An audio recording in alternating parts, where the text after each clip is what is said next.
Bonjour chers élèves, comme nous avons vu dans la séquence passée, l'identification sur une configuration des angles supplémentaires.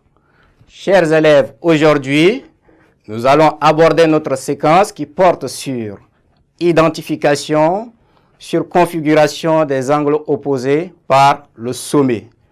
Alors, chers élèves, nous disons que sur une configuration des angles, lorsque le côté de l'un des angles sont demi-droites opposées au côté de l'autre, alors ces angles sont opposés par le sommet.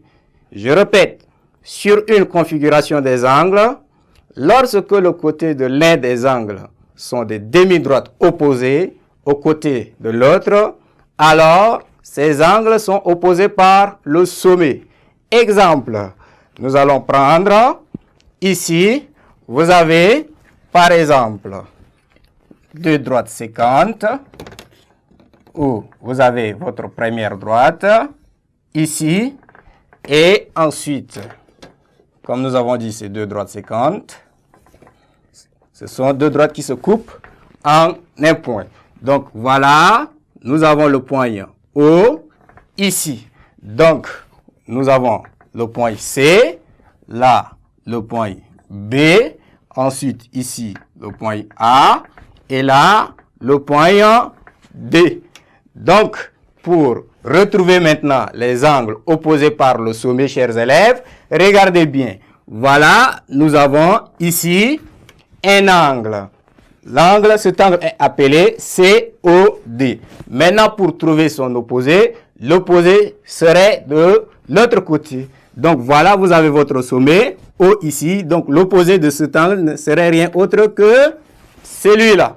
Donc ici, l'opposé de l'angle COD n'est rien autre que l'angle AOB.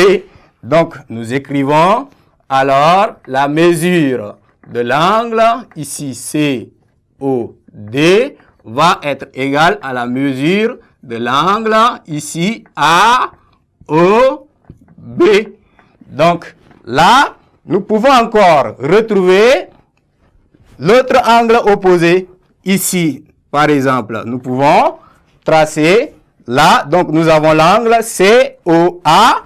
Et pour maintenant retrouver l'opposé de l'angle COA, nous pouvons aussi faire de l'autre côté. Donc nous retrouvons maintenant l'opposé de cet angle qui n'est rien autre que l'angle DOB.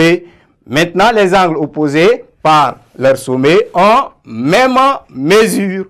Donc nous disons que les angles ici AOB et COD sont opposés par le sommet. Et le sommet, ce n'est rien autre que le point O.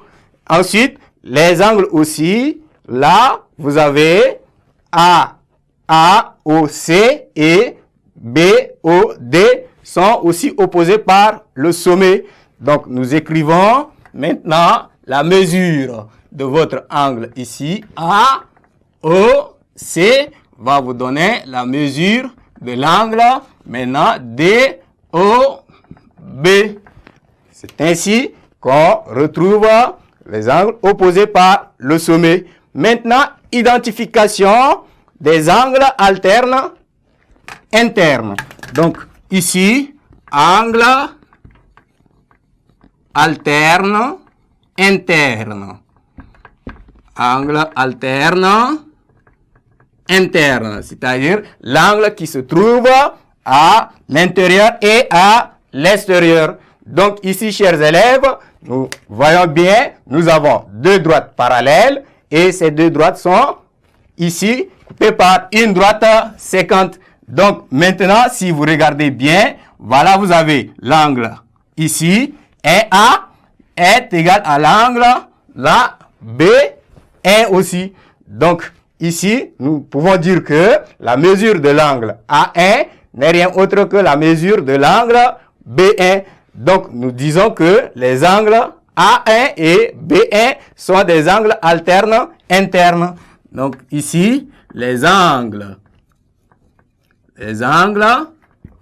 A1 et l'angle B1 sont alterne, interne.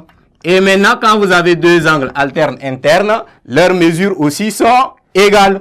Donc, nous disons la mesure de l'angle A1 va être égale à la mesure de l'angle B1. Donc, de même que si vous voulez, par exemple, la mesure de l'angle A3 va être aussi égale à la mesure de l'angle B3. Alors, chers élèves, c'est ainsi qu'on détermine ou soit qu'on identifie les angles opposés par le sommet sur une configuration. Ainsi, chers élèves, prend fin cette séquence. À la séquence prochaine.